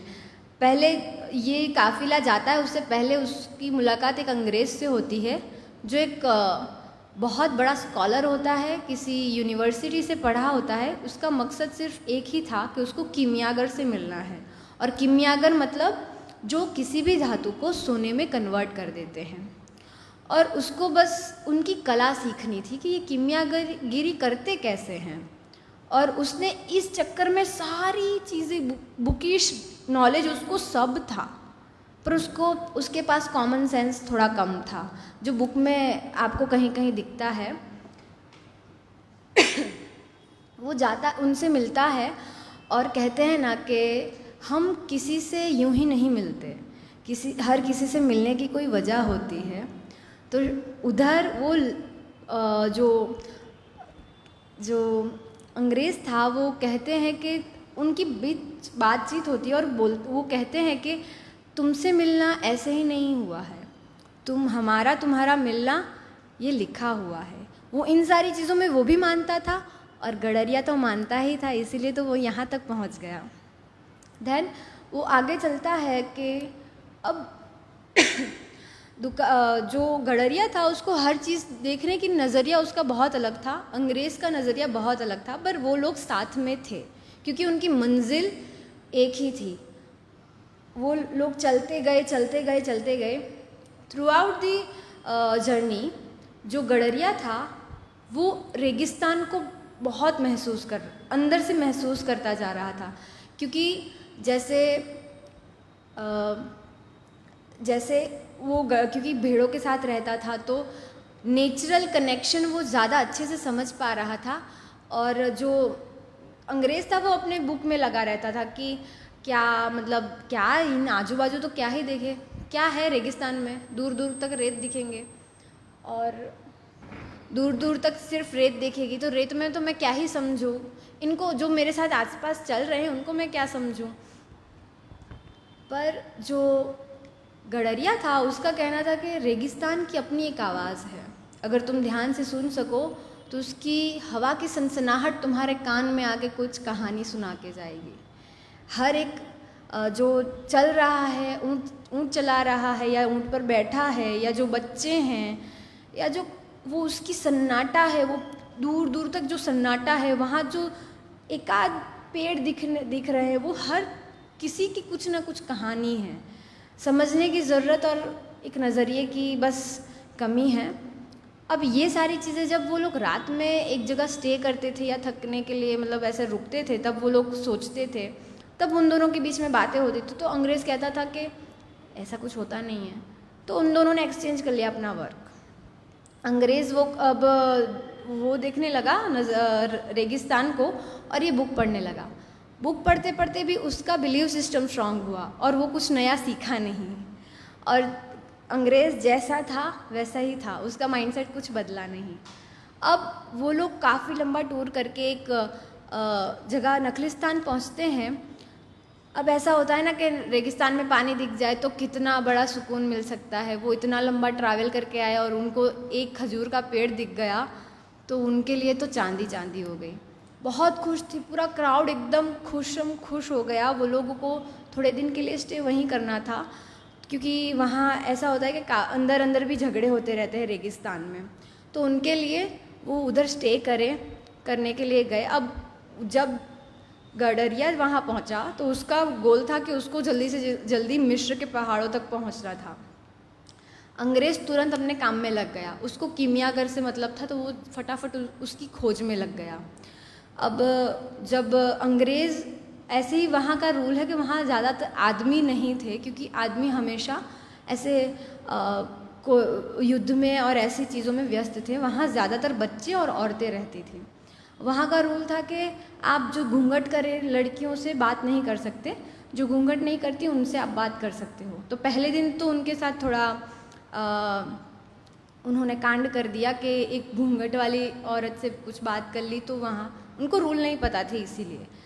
नेक्स्ट डे वो कुएं के पास जाते हैं। वहाँ एक लड़की आती है, उसका नाम फातिमा होता है। वो आती है पानी भरने। उसको गडरिया जाता है और बोलता है कि सुनिए, वो मूर्ति है, बस वो उसकी आँखों में ही डायरेक्ट देखता है। अब उसको वो 2 मिनट के लिए उसको लगता है सारी चीज़ें पॉज हो गई, दुनिया रुक गई, सब कुछ रुक गया। अब उसको वो जो हर किताब में एक कॉमन चीज़ आज तक पढ़ता आया है, हर दुनिया की एक लैंग्वेज होती है जो हर कोई समझता है, उसमें जेंडर स्पेसिफिक नहीं होता, या आप डजेंट मैटर एनिमल है, बर्ड है, या कुछ सजीव निर्जीव, कुछ नहीं, पर एक लैंग्वेज है जो हर कोई समझता है और उसी से सब लोग जुड़े हुए हैं। वो चीज़ को फील कर देता है और वो खुद ही बोल देता है प्रेम, और उसको लगता है कि मेरा खजाना यही है, मैं इधर आया हूँ रेगिस्तान में प्रेम पाने के लिए।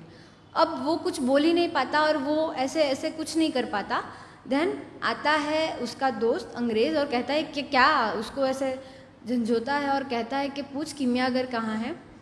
उसको नहीं पता होता फातिमा को ज़्यादा, बस उतना पता होता है कि हाँ, अगर आप शायद उन्हीं की बात कर रहे हो जो बहुत बड़े वो बहुत बड़े दिग्गज होते हैं, पर वो कम दिखाई देते हैं यहाँ, और वो बहुत इधर से थोड़ा दूर रहते हैं। फिर एक अंकल आते हैं, बूढ़े आदमी आते हैं, उनसे बात होती है उनसे, तो वो उनसे भी पूछते हैं। उन्होंने सीधा आंसर नहीं दिया, पर इनडायरेक्टली उनका आंसर करते हैं और उनको कुछ ऐसा बोलते हैं कि वो उनसे हम नहीं मिलते, वो खुद हमें मिलने आते हैं। लकीली एक दिन आता है जब कुछ तूफ़ान जैसा कुछ तो हलचल होती है रेगिस्तान में, और कीमियागर खुद गडरिये से मिलने आते हैं और गडरिये को खुद ले जाते हैं अपने यहाँ, अपने जहाँ वो रहते हैं। वहाँ कुछ दिखाते हैं, कुछ सिंबल होते हैं उनके, उनके जहाँ रहते हैं वो, वहाँ कुछ सिंबल होते हैं। उनको देख के वो तुरंत सोचता है, ये तो मैंने किताब में पढ़ा था। वो कनेक्ट कर जाता है हर चीज़ को, और फिर वो भी बोलता है कि मैं भी कायनात की रूह में बिलीव करता हूँ और मैं मानता हूँ कि डेस्टिनी होती है और तुम अपनी डेस्टिनी की खोज में आए हो और तुम मेरे से इसीलिए मिले हो क्योंकि मैं तुम्हारी हेल्प कर पाऊँ। अब उसको तब इतना बोलते ही वो सहज हो जाता है और अपनी सारी चीज़ें बता देता है कि मुझे मिस्र के पहाड़ों में जाना है और मुझे खजाना ढूंढना है। फिर जाता है, वो उनके साथ चलते हैं एंड इधर अंग्रेज़ जो इसका मोटो था कि मुझे कीमियागर गिरी सीखनी है, तो उसको कीमियागर आते हैं और सीधा बोलते हैं पहले तुम जाके एक धातु लो, उसको पिघलाओ, उसमें से सोना बना के दिखाओ। तो वो सोचता है ये कैसा टास्क है, यही तो सीखने में आया हूँ और तुम मुझे यही करने को कह रहे हो। पर बोलते हैं कि अगर तुम्हें रहस्य जानना है तो तुम्हें ये करना पड़ेगा, फिर ही करूँगा। तो वो एकदम शिद्दत से जाके करने लगता है। अब इधर थोड़ा गडरिये का कुछ एक अच्छा सा कॉन्सेप्ट आता है, वो अलग सोचता है, वो आप किताब पढ़ना तो आपको पता चलेगा। देन वो नकली उस कीमियागर के साथ मिलकर वो जब रेगिस्तान छोड़ने को जाता है तो उसका एक ही दिमाग, अब उसको कुछ नहीं आता, ना भेड़ आती है, ना उसका घर आता है, ना वो लड़की आती है जिसको वो कहीं अपने गडरिये के टाइम में मिला था। अब उसके दिमाग में सिर्फ फातिमा रहती है। मुझे फातिमा को छोड़ के नहीं जाना, फातिमा मेरे साथ चलेगी। फातिमा बहुत अच्छा आंसर देती है, मैं आपकी लाइफ की जर्नी में आपके साथ आई हूँ, मैं आपकी लाइफ नहीं हूँ, आपकी जर्नी का पार्ट हूँ। और प्रेम कभी भी किसी को अपनी डेस्टिनी तक पहुँचने से नहीं रोकता। अगर वो रोकता है तो फिर ये प्रेम तो नहीं हो सकता। और फिर बोलती है कि आप जाओ, मैं एक रेगिस्तानी लड़की हूँ, मुझे इंतज़ार करना मेरे खून में है। अगर आप जाओगे, ये रेगिस्तान ने बहुत से हस्बैंड मतलब हमारे पतियों को खाए हैं, पर इतना है कि वो कहीं ना कहीं कुछ ना कुछ बन के निकले हैं। अगर आपका मिलना फिर से दोबारा लिखा होगा तो आप ज़रूर आओगे, मुझे आपका इंतज़ार रहेगा। इतना बोल के वो उनको जाने देती है गडरिये को, और उसका इतना कहना गडरिये को इतना मोटिवेट कर देता है कि उसको लगता है अब तो मुझे इस चीज़ के लिए खजाने तक पहुंचना है, क्योंकि मुझे फातिमा से मिलना है। अब उसकी लाइफ में एक और मोटो उसका जुड़ गया और वो आगे बढ़ता है। पूरी थ्रू आउट दी जर्नी अब 2 लोगों की है, कीमियागर और उसकी। बीच में बहुत सारे हर्डल आए, बहुत बहुत भयंकर वाले। एंड देन वो जब कीमियागर भी एक टाइम पे आता है कि वो कीमियागर भी छोड़ के जाता है। कीमियागर ऊपर बहुत अच्छी लाइन दे के जाता है कि एंड में जब पहाड़ चढ़ते हैं ना, हम उस पूरी लाइन तो नहीं बोलूँगी, बस उसका आपको सार दे देती हूँ कि जब हम चलते हैं ना तो पहले क्राउड रहता है, धीरे धीरे लोग कम होते हैं, धीरे धीरे कम होते जाते, एंड में 2 लोग बचते हैं। उसमें से भी अब इधर आता है कि मेरा अगर गोल है ना वहाँ तक पहुँचना, तो अगर मुझे एक पॉइंट पे आएगा कि मेरे साथ जो है उसको भी छोड़ना पड़ेगा, या तो वो छूट जाएगा या तो मुझे छोड़ना पड़ेगा। तो कीमियागर का साथ उसको यहीं तक था। बस उसको एक ही चीज़ इधर बोला कि अब तक तुम पूरी थ्रू आउट दी जर्नी तुमने अपनी दिल की सुनी है, तुम्हारे मन में बहुत कुछ आया है, पर तुमने अपनी दिल की सुनी है। तुम्हारा दिल जो कह रहा था तुम उसी पाथ पे जा रहे थे। तुमने अपने आप को बहुत अच्छे से जाना है, तुमने अपने अंदर गोताखोर लगाया है। अब आगे भी यहाँ से जहाँ तुम्हारा दिल ज़ोर से रो पड़े या तुम्हें लगे कि बस यही है, बस वहीं तुम्हारा खजाना है। इतना कह के वो अलविदा हो जाता है और अब वो जाता है। एक अंधेरी रात होती है और एक जगह पे पहुंचता है जहां उसे लगता है कि बस वो जो फीलिंग के बारे में कीमियागर बता के गया ना, एग्जैक्ट वो फील करता है।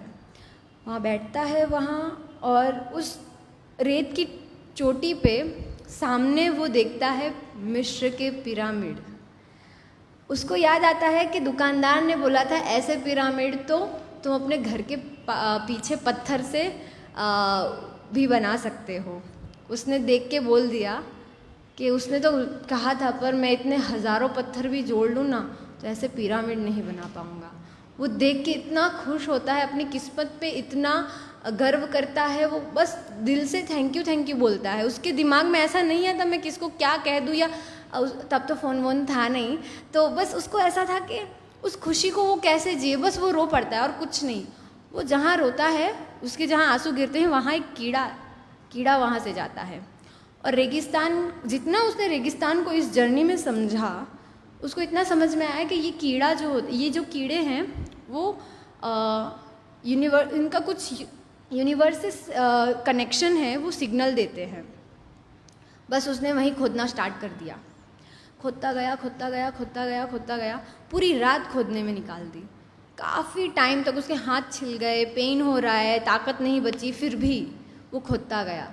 इस ड्यूरेशन में बीच में आते हैं कुछ लोग आ जाते हैं, आजू बाजू क्राउड कर देते हैं, और वो उनको कहता है, वो क्योंकि वो लोग पैसे की ज़रूरत थी उनको, तो वो आते हैं उनके पास और पूछते हैं कि तू क्या कर रहा है इधर, तू क्या छुपा रहा है हमसे, तुम्हारे पास पैसे हैं ना?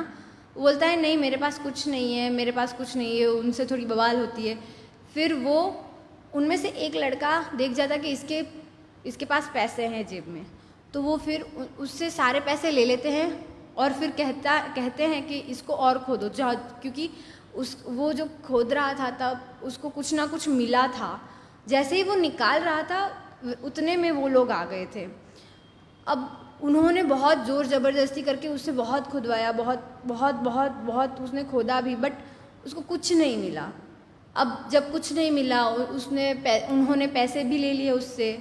देन अब उन्होंने उसको निकाला बाहर और खूब धुलाई की उसकी, बहुत मारा। मतलब जब उसकी इतनी हद तक धुलाई की कि अब वो बस मौत को ही गले लगा सकता है, अब कुछ नहीं। उतने में उस क्राउड का एक लीडर आता है और उसको पूछता है तेरे पास सच में कुछ नहीं है? तो बोलता है नहीं, और फिर वो चीख के बोल देता है मैं इधर खजाने के लिए आया हूँ।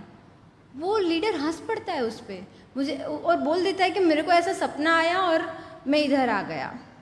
वो हंसता है उस पर और कहता है तुझे पता है मुझे तेरे जैसे कितने सपने बार बार आके गए कि स्पेन में, एंडालूसिया में एक चर्च के पास एक खंबा है, उसके नीचे एक गडरिया रहता है, वो भेड़ चराता है, उसके नीचे खजाना दबा है। तो मैं क्या तेरी तरह पागल बन के मैं इतना बड़ा रेगिस्तान पार करके निकल जाऊं? उसके पैरों के नीचे से ज़मीन निकल गई। उसको लगा अब वो क्या करेगा, मतलब उसको लगा ये पिरामिड है ना, उस पर हंस रहे हैं। जब इंसान ना पेन नहीं झेल पाता ना तो वो बस हंस देता है। वो बस सामने में बस हंस दिया उनको, और फिर बस भगवान को वहाँ भी वो थैंक यू बोल दिया कि शायद रेगिस्तान आना फातिमा से मिलने का बहाना था, मेरा खजाना तो मेरे ही पास था।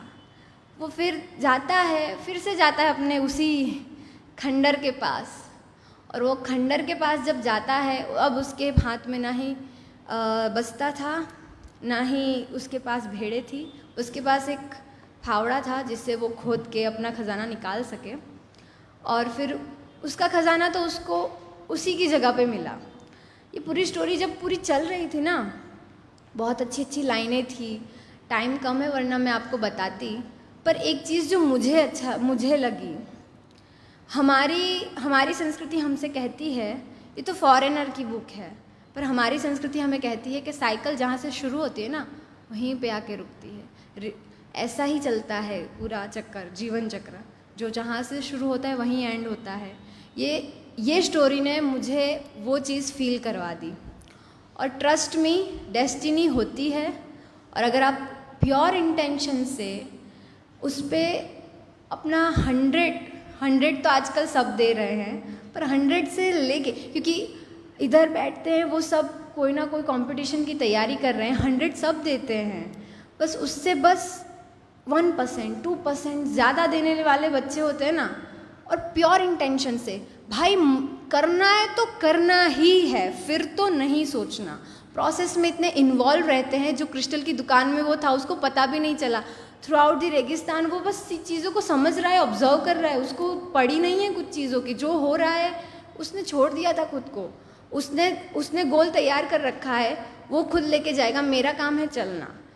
तो जब इतना समर्पण होता है ना उनकी प्रति, भगवान के प्रति विश्वास है, स्पिरिट है, एनर्जी के प्रति, तो आपको आपकी डेस्टिनी तक पहुंचने से कोई नहीं रोक सकता। और ये साइकिल वाली बात तो मुझे भी झटका लगा था जब एंड में मुझे लगा कि ये क्या हो गया, इतना ट्रैवल करके गए और एंड में पता चला जहाँ रह रहा हूँ, जहाँ सपना देख रहा हूँ, उसी के नीचे मेरा खजाना गड़ा हुआ है। Thank you so much.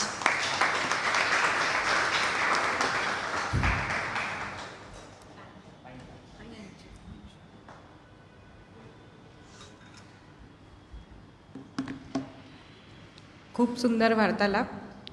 પ્રિયંકાને આટલો સરસ વાર્તાલાપ આપવા બદલ ખૂબ ખૂબ અભિનંદન. માનસીબેને એના પરિચયમાં કીધું કે એક શિક્ષક જ્યારે પોતાના વિદ્યાર્થીનો પરિચય આપે એટલે ગર્વની બાબત કહેવાય. એમ મને પણ એને અભિનંદન આપતા ગર્વ થાય, કારણ કે આ મારા પ્રિય લેખકનું પુસ્તક છે અને મારો યુવા વાર્તાલાપ પણ મેં પોલો કોએલોની બુક પર આપેલો, એટલે મારા માટે પણ અત્યારે એને અભિનંદન આપતા ગર્વની વાત મને મહેસૂસ થાય છે. બીજું કે પ્રિયંકા એટલે એક દીકરી છે અને આપણે જ્યારે આવી કોઈ તૈયારી કરીએ એટલે આપણા પેરેન્ટ્સનું આપણા પર બહુ ફોકસ હોય, તો એના મમ્મી પણ અહીંયા આવ્યા છે, એમનો ખૂબ ખૂબ આભાર કે આ તૈયારીમાં માતા પિતાનો સહયોગ હોય તો જ થઈ શકે. અને જ્યારનો વાર્તાલાપ ચાલુ થયો ને ત્યારથી હું એમને થોડી વાર આમ જોયા કરતી હતી. એમનો સ્માઇલિંગ ફેસ કોન્સ્ટન્ટ, એ એટલા સ્માઇલ સાથે પ્રિયંકાને સાંભળતા હતા. મને પણ ખબર પડે કે એક માતા માટે આ બહુ ગર્વની બાબત કહેવાય. તો એમના માટે પણ તમને પણ ખૂબ ખૂબ અભિનંદન. અહીં ઉપસ્થિત સર્વ શ્રોતાઓનો પણ અભિનંદન, કારણ કે શુભેચ્છા અને થેન્ક યુ. બિકોઝ કે આટલો વરસાદ હતો ને તો સવારથી ટેન્શન હતું કે આજે શ્રોતા આવશે કે નહીં, પણ આવી પરિસ્થિતિમાં સારી સંખ્યામાં આપ સૌ ઉપસ્થિત રહ્યા, એ બદલ આપનો પણ ખૂબ ખૂબ આભાર. હવે વાર્તાલાપની પ્રણાલી પ્રમાણે પ્રશ્નોત્તરી આપણે શરૂ કરીશું. તો આપ આપના પ્રતિભાવ અને પ્રશ્નોત્તરી પ્રિયંકા માટે રેડી કરી અને પૂછી શકો. તમારા માટે હવે મંચ ખુલ્લું છે. આપ પ્રતિભાવ પણ આપી શકો અને આ પુસ્તકને લગતા કોઈ પ્રશ્ન હોય તો એ પણ પૂછી શકો. યુવાનો ઘણા છે જે પરીક્ષાની તારીખ. જી કાકા.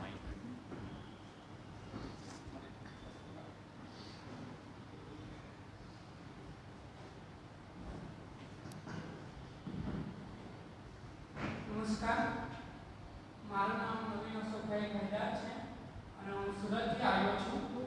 આ માહિતી મને ક્યાંથી મળી તો એક મિનિટમાં જણાવું કે ઓ જીવન મેગેઝિનના લેખિકા છે સંદીપાનંદ ખેસિયા.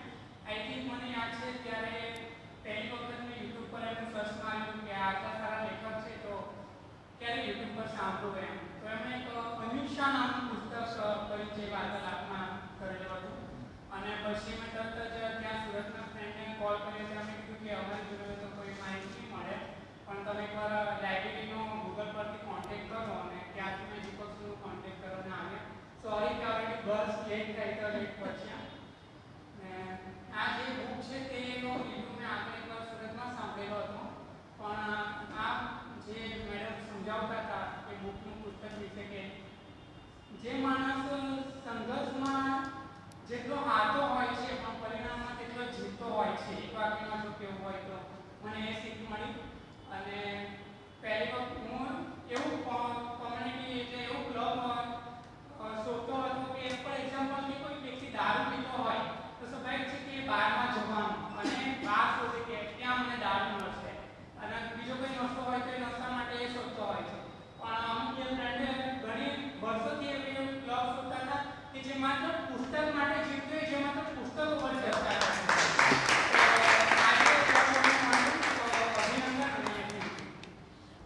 તમે છેક સુરતથી આવવાનું જોખમ લીધું એ પણ આવી પરિસ્થિતિમાં કે કદાચ રિટર્ન જતાં ફસાઈ પણ શકો, એવી બાબતે તમે અહીંયા આવ્યા અને પુસ્તકનો નશો, એટલે અમારા માટે તો બહુ ગર્વની વાત છે કે તમે પુસ્તકના નશામાં પુસ્તકનો જે અડ્ડો છે ત્યાં આવી ગયા.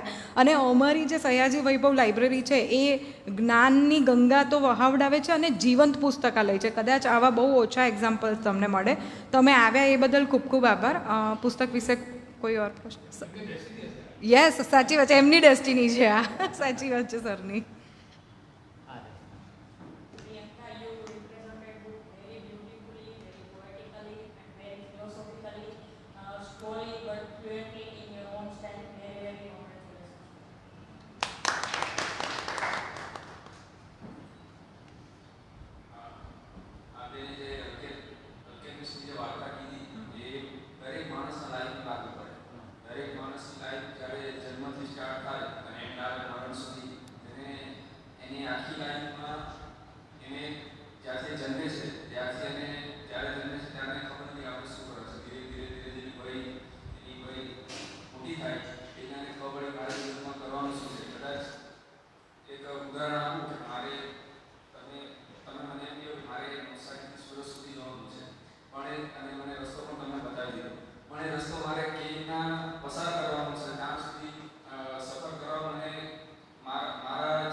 આપનું નામ શું છે? આપનું નામ? હા, તો આકાશભાઈ, તમારી સ્પીચ પણ બહુ સરસ છે, એટલે અમે તમને આમંત્રિત કરી કે પરીક્ષાની તૈયારી કરતાં કરતાં એક વખત તમે પણ વક્તા તરીકે આવો, કારણ કે ઘણી વખત તમે વાર્તાલાપમાં આવ્યા, એટલે ઓપન આમંત્રણ છે કે તમે આવશો અને વાર્તાલાપ આપશો. જોબ લાગે પહેલાં તો એક વખત આપી જ દેજો. એના માટે તમને ખૂબ ખૂબ શુભેચ્છાઓ કે તમે જલ્દીથી પરીક્ષા પાસ કરો. બીજું કોઈ?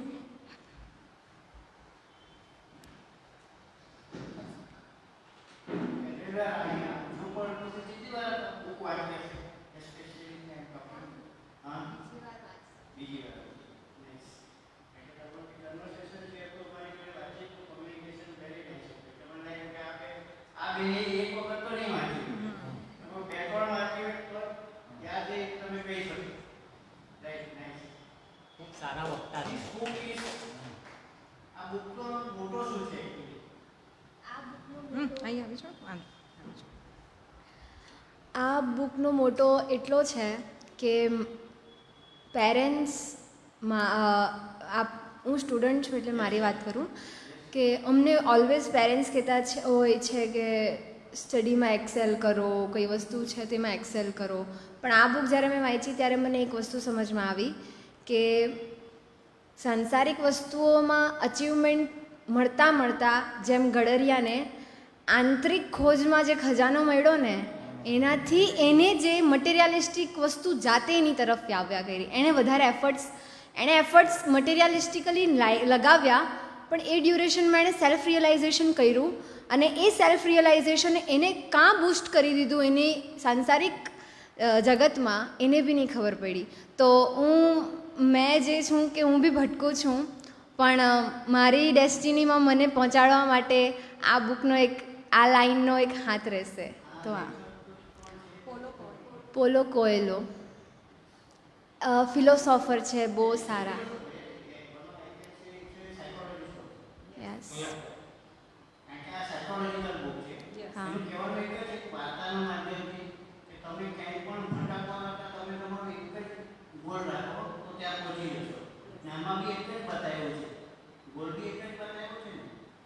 હા.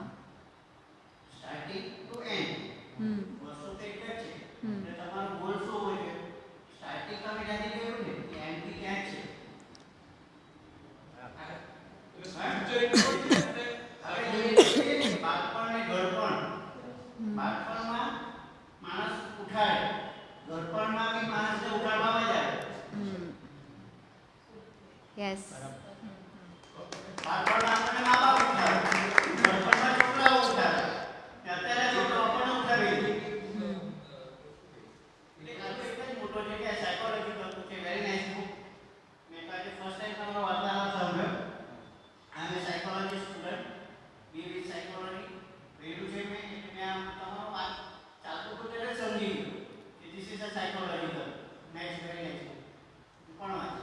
Thank you so much. આ બાજુથી કોઈ? હા, હર્ષાબેન. આપણું જે જીવન છે ને બહાર છે ને એથી એમ ત્યારે નીચેથી પોળો જાય ધીરે ધીરે સાગર જાય તો આપણું જીવન આપણે છે ને જ્યારે જન્મ થાય ત્યારે અહીંયાથી સ્ટાર્ટ થાય છે ધીરે ધીરે પોતાના શિખર સુધી એમાં તમે પોતે એકલા જો શિખર સુધી પહોંચો.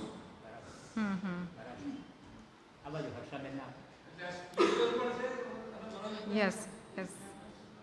ઘણી બધી વાતો એની અંદર જોડાઈ ગઈ. આ બુક મને છે મારી ફ્રેન્ડે આપી 2 વર્ષ પહેલાં ગિફ્ટમાં, ત્યારે મેં વાંચી. ત્યાર પછી મેં ડાયરેક્ટ આજે જેવો વાર્તાલાપ સાંભળ્યો. તમે જેમ પહેલાં શરૂઆતમાં કીધું ને કે આ બુક બહુ સરળ રીતે સમજાવ્યું છે, એટલી સરળ રીતે તમે અમને સમજાવ્યું. ખૂબ સરસ વાર્તાલાપ, ખૂબ સરસ. અને આમાં જ આ જ છે, આપણે આ જ શીખવાનું છે કે આપણો ગોલ છે, એ ગોલ તરફ આપણે આગળ વધતા જેટલી પણ અડચણો આવે પણ એને ફેસ કરતા જવાનું છે અને આગળ વધતા જવાનું છે. અને આમાં તમે ઘણું બધું મેળવી શકો છો. તમે જ્યારે આ જર્ની છે એમાં આટલી બધી વસ્તુઓ જે મળે છે એ તમારો આંતરિક ખજાનો છે. શ્રોતાઓને એક વાત જણાવી દઉં કે પ્રિયંકાની તબિયત સારી નહોતી. એક ટાઈમ થોડું એવી હાલત થઈ ગઈ કે આ વાર્તાલાપ આપી શકશે કે નહીં એની બહુ જ ખરાબ કન્ડિશન હતી. જે વિડીયો બનાવવાનો હતો એ પણ એ નહોતી બનાવી શકી. એવા ટેન્શનમાં એણે એની સાહસ કથા પૂરી કરી કે એણે એનો ગોલ અચીવ કર્યો કે મારે વાર્તાલાપ આપવાનો છે. રિકવર થઈ અને આવી ખરાબ કન્ડિશનમાં કે એને થ્રોટ ઇન્ફેક્શનને થોડું તબિયત સારી નથી તેમ છતાં પણ એણે વાર્તાલાપને અકબંધ રખાવ્યો. અમે થોડા ટેન્શનમાં બી હતા કે જો વક્તા પોસ્ટરને બધું અપાઈ જાય અને પછી જો ના પાડે તો અમારી પરિસ્થિતિ થોડી ગંભીર થઈ જાય કે એક દિવસમાં કયા વક્તાને આપણે ઊભા કરી શકીએ. તો એના માટે પણ તમને ખૂબ ખૂબ અભિનંદન. અને બીજું એક કહે આ પુસ્તક એટલું સરસ છે ને કે તમે કોઈ બાળકને પણ ગિફ્ટ આપી શકો અને કોઈ ઉંમરવાળા જે વ્યક્તિ હોય એડલ્ટ એને પણ આપી શકો. અને ગિફ્ટમાં આપો ને જેને પુસ્તક વાંચવાનો શોખ ના હોય ને એને પણ આ પુસ્તક જો આપી દો ને એ વાંચે ને તો એ ઓટોમેટિકલી પુસ્તક વાંચતો થઈ જાય. આ એ પ્રકારનું પુસ્તક છે, દરેક એજ ક્રાઇટેરિયામાં બેસે એવું. અને પોલો કોએલો સર એવા છે કે તમને એક વખત સાયન્ટિફિકલી જર્નીથી સ્ટાર્ટ કરે, લોજિકથી આગળ વધતા વધતા તમને સ્પિરિચ્યુઅલ તો પહોંચાડી દે. એમના દરેક પુસ્તક એવા છે અને હું એમને ખૂબ ગમાડું છું. મારા તો પ્રિય લેખકના લિસ્ટમાં આવે તો અને ગીતાના કન્સેપ્ટ હોય છે એમના દરેક પુસ્તકમાં. ગીતાનો એક કન્સેપ્ટ હોય જ છે, આમાં પણ ગીતાનો જ કન્સેપ્ટ છે. કર્મ કરતા રહો, ફળની આશા ના રાખો, એ ભગવાન પર છોડી દો. હજુ કોઈ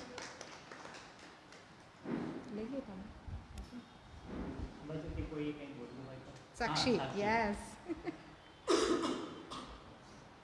ખુશબુબેન તમારે પણ કંઈ કહેવું હોય તો ઓકે, કહેજો. સો સૌથી પહેલા તો તમે જે હિન્દી લિટરેચરમાં બોલ્યા ને Yes. એ મને બહુ ગમ્યું. Yes. અને સૌથી પહેલા તમે હિન્દીમાં આખી વાંચી અને આ બુક બધા કહે છે કે બહુ ઈઝી છે, પણ જે ઈઝી હોય એ કોઈ વાર બોરિંગ પણ હોય. Yes. અને એ તમે આટલું સારી રીતના પ્રેઝન્ટ કર્યું અને આટલું લાંબા ટાઈમ તમે પણ સાંભળ્યું કેમ કે તમે એ રીતના પ્રેઝન્ટ કર્યું હતું. સો એના માટે તમારું પ્રેઝન્ટેશન મને બહુ ગમ્યું અને બહુ સારું લાગ્યું.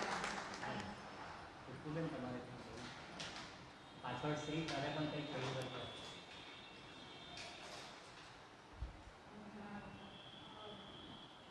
ખૂબ સરસ કન્વર્સેશન હતું તમારું અને હું જેમ મેડમે કીધું તેની સાથે સહમત છું કે ઓલમોસ્ટ ઘણા બધા સેન્ટેન્સ બીજા સાથે અટેચ છે.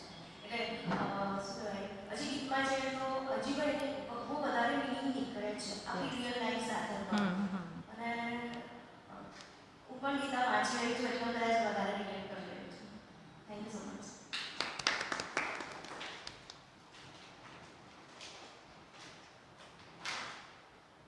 કોઈએ કંઈ કહેવું કેવું છે? આપણે કંઈ કહેવું છે? એવું હોય તો કહો. તો હવે આપણે દીપકભાઈને હું કહીશ કે આગળનું કાર્યક્રમને વધારે. આભાર.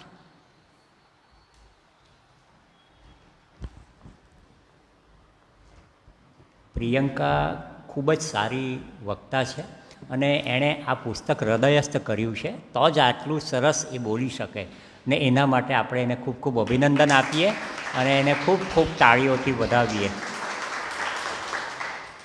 ખૂબ સરસ. અને જેમ આરતીબેને કીધું કે સાક્ષીએ કીધું કે એની તબિયત સારી નહીં હતી છતાં પણ એ બોલવા માટે આવી, એટલા માટે પણ આપણે એને અભિનંદન ને ધન્યવાદ પાઠવવા જોઈએ. હિન્દીમાં એણે સરસ રજૂઆત કરી. એનું હિન્દી કેટલું સરસ છે, તમે કેટલું એકદમ જાણે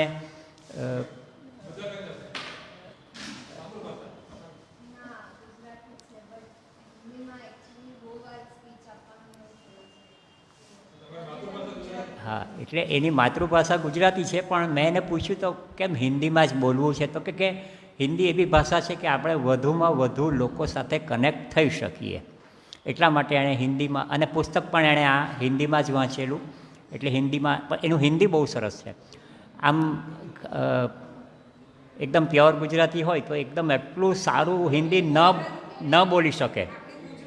હા હા હા હા હા, એટલે હિન્દી નોન ગુજરાતી પણ સારી રીતે સમજી શકે એટલે એના માટે પણ એને ખૂબ ખૂબ અભિનંદન. એમના મમ્મી આવ્યા છે, તમને પણ ખૂબ અભિનંદન, ખૂબ ખૂબ આભાર. બીજું ખાસ કે 6 વાગે તો અહીં 5 જ શ્રોતા હતા પણ 6:15 સુધી 25થી પણ વધુ શ્રોતાઓ થઈ ગયા. તો આપ સૌનો સયાજી લાઇબ્રેરી આ વાર્તાલાપમાં આવ્યા એ બદલ ખૂબ ખૂબ આભાર માને છે કે આટલો બધો વરસાદ અને છતાં પણ આપ આવ્યા અને 1.5 કલાક સુધી આ આખો વાર્તાલાપ માણ્યો એ બદલ સૌ શ્રોતાઓનો ખૂબ ખૂબ આભાર. અને વિશેષ આભાર આ ખુશ્બુબેન પણ સુરતથી આવ્યા છે અને નવીનભાઈ પણ જે પાછળ બેઠા છે અને એમણે સૌથી પહેલો પ્રતિભાવ આપ્યો એ પણ સુરતથી આવ્યા છે, તો એમનો પણ ખૂબ ખૂબ આભાર. અને હવે છેલ્લે હું 2 જ મિનિટની અંદર થોડી જાહેરાતો કરી દઉં. સયાજી લાઇબ્રેરીની એક પ્રણાલિકા છે કે દરેક કાર્યક્રમ સમયસર શરૂ કરીએ અને સમયસર પૂર્ણ કરીએ, એટલે બરાબર 7:30 વાગે આપણે આ કાર્યક્રમ પૂરો કરીશું. એ પહેલાં કેટલીક અગત્યની જાહેરાત આપણે જોઈ લઈએ. તો તમને ખબર છે કે દર રવિવારે સવારે 8:30 થી 10:30 દરમિયાન આપણે આ જ હોલની અંદર, ચોમાસું છે એટલે સહવાચનની પ્રવૃત્તિ કરતા હોઈએ છીએ. તો આવતીકાલે પણ એ અહીંયા થશે, જેમાં બધા વાચકો આવે એમને મનગમતું પુસ્તક લઈને અને અહીંયા બેસીને વાંચે. તો આપ પણ એમાં જોડાશો એવી વિનંતી છે. બીજી જાહેરાત, આવતા શનિવારે, બીજો શનિવાર એટલે બાળ વાર્તાલાપનો દિવસ, સવારે 9:30 થી 11 દરમિયાન અહીં બાળ વાર્તાલાપ યોજાશે. આપને સમયની અનુકૂળતા હોય તો એ પણ માણવા માટે આપ આવજો. એની સાથે જ આવતા શનિવારે સાંજે 6 થી 7:30 દરમિયાન અહીં સયાજી વૈભવ કાવ્યોત્સવ, એ એક પ્રોજેક્ટ જે પહેલાં ગુરુ મિલન પાક્ષિકી તરીકે ઓળખાતો હતો, એનું નામ અને સ્વરૂપ થોડું બદલાયું છે, તો એ પણ અહીં યોજાશે. એમાં એવું હોય છે, હું થોડી કાવ્યોત્સવની વાત કરું કે એમાં નવસારીના સ્થાનિક અને આજુબાજુના વિસ્તારના જે કવિઓ હોય એ બધા પોતે લખેલી કવિતાઓ રજૂ કરતા હોય છે. હવે એ દર મહિનાના બીજા શનિવારે સાંજે 6 વાગે અહીં યોજાશે. આવતા શનિવારનો અને એમાં એક વિષય આપવામાં આવે છે. ગયા મહિને એ શૌર્ય વિષય હતો, એના પર બધાએ કવિતા રજૂ કરેલી. આ મહિને પિતા, ફાધર, એ શબ્દ ઉપર 12 જેટલા કવિઓએ તો નામ નોંધાવી દીધા છે. પહેલાંથી વિષય આપી દેવામાં આવે અને એ બધા કવિઓ એ પિતા શબ્દ ઉપર કવિતા લખીને આવશે અને અહીંથી રજૂ કરશે. એટલે ખૂબ સરસ કવિ સંમેલન જેવું એ કાર્યક્રમ થતો હોય છે. તો એમાં પણ આપ અવશ્ય આવજો.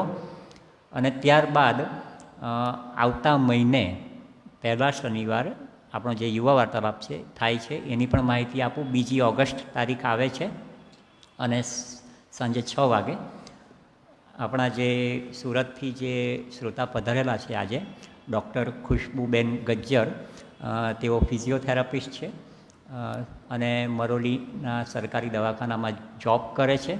અને આવતા મહિને ખૂબ જ ઉત્તમ પુસ્તક, જેને પુસ્તક પણ નહીં પણ ગ્રંથ કહેવાય, એ ભગવદ્ ગીતા તેના મૂળ રૂપે આ પુસ્તક પર એવો બોલવાના છે. એટલે આપ સૌ એમને સાંભળવા માટે અવશ્ય આવજો. ભગવદ્ ગીતા એ માત્ર ધર્મગ્રંથ નથી કે માત્ર ભારતનો ગ્રંથ નથી, આ વિશ્વ ગ્રંથ છે અને જીવન ગ્રંથ છે. જીવન કેવી રીતે જીવવું એનું જો કોઈ સૌથી ઉત્તમ કે શ્રેષ્ઠ પુસ્તક કે ગ્રંથ હોય તો એ ગીતા છે. અને બીજી એક વાત ખાસ મારે અહીં ઉમેરવી જોઈએ કે યુવાનો આ પુસ્તક વાંચે. આ પુસ્તક વાંચવું સરળ છે, સમજવું એનાથી થોડું મુશ્કેલ છે, પણ આ પુસ્તક વાંચીને એને 1 કલાક સુધી સુજ્ઞ શ્રોતાઓ સમક્ષ રજૂ કરવું એ ખૂબ મુશ્કેલ કામ છે. પણ સાચો યુવાન એ કે જે પડકાર ઝીલે, સરળ બધું નહીં, એ જ સાચો યુવાન. તો ખુશ્બુબેને આ પડકાર ઝીલ્યો છે, તો એમને આપણે અભિનંદન આપવા જોઈએ. યુવાનોએ આઉટ ઓફ બોક્સ કરવું જોઈએ, પોતાના કમ્ફર્ટ ઝોનમાંથી બહાર આવવું જોઈએ. અને બધું સરળ સહેલું તો બધા જ કરે, થોડુંક મુશ્કેલ આપણે કરવું જોઈએ, તો એ જ સાચો યુવાન કહેવાય. અને જો આપણી શક્તિ પણ છે ને, કંસારા સાહેબ તમે તો સહમત થશો બધા જ આપ, કે આપણી શક્તિ બધું સહેલું સરળ હોય ને, એમાં આપણી શક્તિનો વિકાસ થતો નથી. આપણે પડકાર ઝીલીએ, મુશ્કેલ કામ હાથમાં લઈએ અને જે કહેતા હોય ને કે આ તો અશક્ય છે, એ કામ હાથમાં લઈને જ્યારે આપણે શક્ય બનાવીએ ને, એનો આનંદ, એનો સંતોષ કંઈ અલગ જ હોય છે. તો ખુશ્બુબેન, આ પડકાર ઝીલવા માટે આપને ખૂબ ખૂબ અભિનંદન છે, ખૂબ ધન્યવાદ અને ખૂબ શુભેચ્છાઓ. અમને તો સૌને સંપૂર્ણ વિશ્વાસ છે કે તમે ભગવદ્ ગીતાને ખૂબ સારી રીતે અહીંથી રજૂ કરી શકશો. તો ફરી એકવાર આપ સૌનો ખૂબ આભાર. અને હાજી આવો.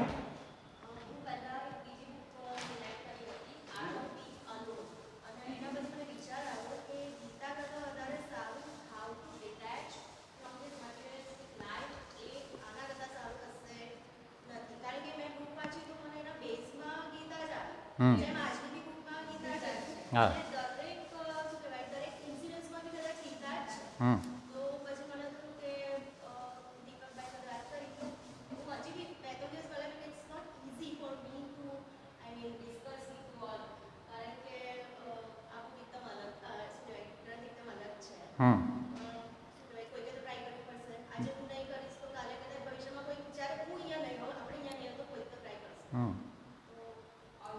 બરાબર. અને બીજી એક ખાસ વાત કે જુઓ, કોઈ પણ કામ દુનિયાનું મુશ્કેલ હોય છે, અશક્ય નથી હોતું. મુશ્કેલ હોય, અશક્ય નથી હોતું. એટલે આપણને મુશ્કેલ લાગતું કામ કરવામાં આપણે ગભરાવવું નહીં જોઈએ, હા ને, પ્રયત્ન કરવો જોઈએ. ગીતામાં એ જ લખ્યું છે કે આપણા હાથમાં પ્રયત્ન કરવું જ છે, ફળ તો એ ઉપરવાળા આપશે. તો ફરી એકવાર આપ સૌનો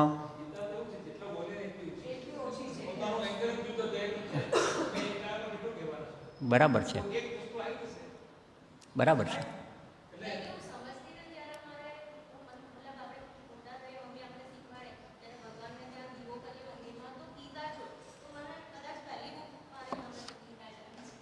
બરાબર છે, સરસ, ફાઇન ફાઇન. તો ફરી એકવાર આપ સૌનો ખૂબ ખૂબ આભાર અને પ્રિયંકાને ફરી એકવાર ખૂબ ખૂબ અભિનંદન અને એના ઉજ્જવળ ભવિષ્ય માટે આપણે એને શુભેચ્છા પાઠવીએ. આ એલ્કેમિસ્ટ બુક આપણી લાઇબ્રેરીમાં ગુજરાતી, હિન્દી અને અંગ્રેજીમાં પણ છે, તો આપ ઇસ્યુ કરીને એને અવશ્ય વાંચજો એવી વિનંતી. Thank you very much. શુભરાત્રિ. જય શ્રી કૃષ્ણ.